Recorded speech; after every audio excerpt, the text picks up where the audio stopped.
वो दो कदम पीछे नहीं हटे, दो कदम पीछे नहीं हटे.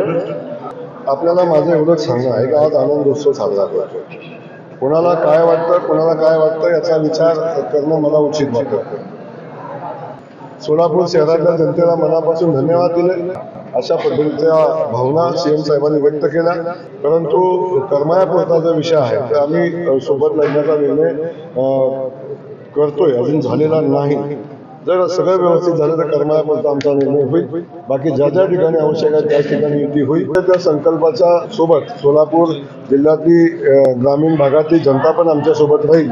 आणि जे यश आम्हाला नगरपालिकेमध्ये मिळालं, जे यश आम्हाला महानगरपालिकेमध्ये मिळालं, तेच यश आम्हाला येणाऱ्या जिल्हा परिषद आणि पंचायत समितीच्या निवडणुकीत ते मिळेल. आणि बहुतांश सदस्य हे भारतीय जनता पक्षात निवडून येतील. 2 दिवस राहिले आहेत. बॅनर शहरामध्ये लागले, त्या बॅनरवरती असा उल्लेख होता की व्यक्ती हरली आणि पार्टी जिंकली. त्याच्यावरनं बापू असं म्हणतायत की यश पचवता आलं पाहिजे, लोकांना अजून यश पचवता येत नाहीये. आता आपल्याला माझं एवढंच सांगणं आहे की आज आनंदोत्सव साजरा करतो. कोणाला काय वाटतं, कोणाला काय वाटतं याचा विचार करणं मला उचित वाटत. भारतीय जनता पक्षाच्या या निवडणुकीमध्ये माझ्या भारतीय जनता पक्षाच्या कार्यकर्त्यांनी मनापासून मेहनत घेतली, माझ्या सहकार्याने मेहनत घेतली. आणि ती मेहनत घेत असताना काही नाही केली हा विषय वेगळा आहे. परंतु भारतीय जनता पक्षाच्या सगळ्याच कार्यकर्त्यांनी ताकदीने मेहनत घेतली. आणि आजचा दिवस मला वाटतं या सगळ्यावर चर्चा न करता आजचा दिवस हा आनंदोत्सव साजरा करण्यात आणि जे बांधव आमच्या निवडून आले त्यांचा स्वागत सन्मान करण्याचा दिवस आहे. त्यामुळं अधिक याच्यावर चर्चा होणं आज उचित.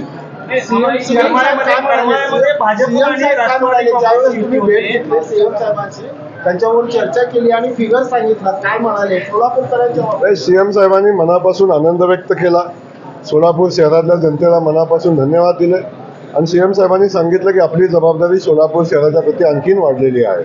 आणि हे काम आपल्याला एवढा मोठा जनाधार दिल्यानंतर लोकांच्या अपेक्षा पूर्ण करणं ही आपली जबाबदारी आहे. आणि त्या जबाबदारीने तुम्ही सगळेजण काम करा अशा पद्धतीच्या भावना सीएम साहेबांनी व्यक्त केल्या.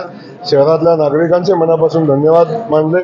ज्या ज्या लोकप्रतिनिधींनी यामध्ये भाग घेऊन या निवडणूक जिंकण्यासाठी प्रयत्न केले त्यांनाही मनापासून त्यांनी धन्यवाद दिले. त्यांचंही कौतुक मनापासून केलं आणि निवडून आलेल्या सगळ्याच नगरसेवकांचं कौतुक केलं.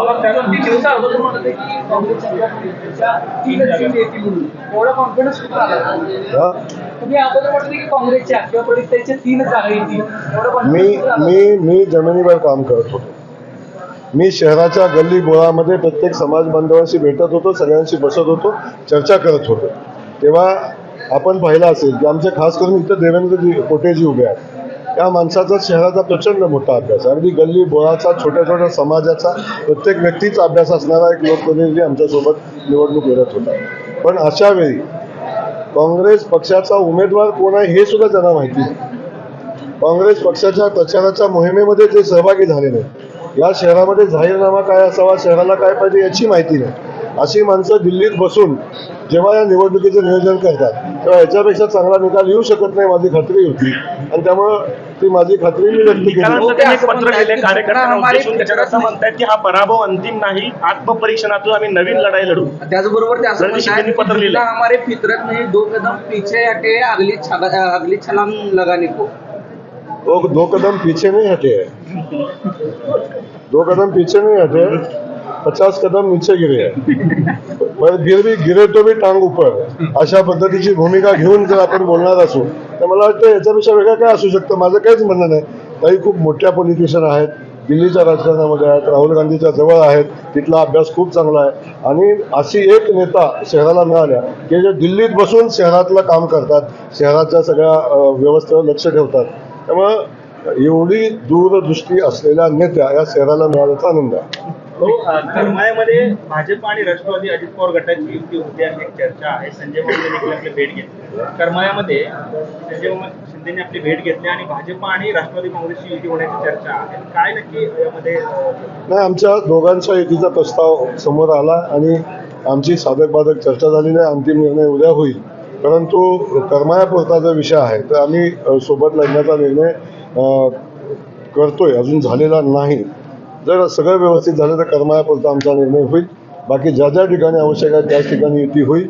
ज्या ठिकाणी आमचं युती होणार नाही, खास करून अक्कलकोटमध्ये सचिन दादासोबत आमच्या कोणाची युती होणार नाही, आमचं सचिन दादा एकटा लढणार आहे. त्यामुळे ज्या ज्या ठिकाणी आपण युती होईल अशा ठिकाणी आपण करू, जिथं होणार नाही तिथं होणार. भाऊ, विजयाच्या मिरवणुकीमध्ये आपण निशाणा साधलाय आणि असं करून तुम्ही इशारा करतात. ट्रिगर नेमकं कोणावर होतं? हा ट्रिगर नेमकं कोणावर होतं? कुणावर? माझा ट्रिगर कुणावर होतोय सोलापूरच्या जनतेला माहिती आहे, पत्रकारांना माहिती असणं असायलाच पाहिजे होतं असं माझं मत आहे. महाराष्ट्रातील सर्व बातम्यांचे विश्वासार्ह व्यासपीठ सकाळच्या सर्व सोशल मीडिया प्लॅटफॉर्मला लाईक, फॉलो आणि सबस्क्राईब करा. तसंच सर्व नोटिफिकेशनसाठी बेल आयकॉन प्रेस करायला विसरू नका.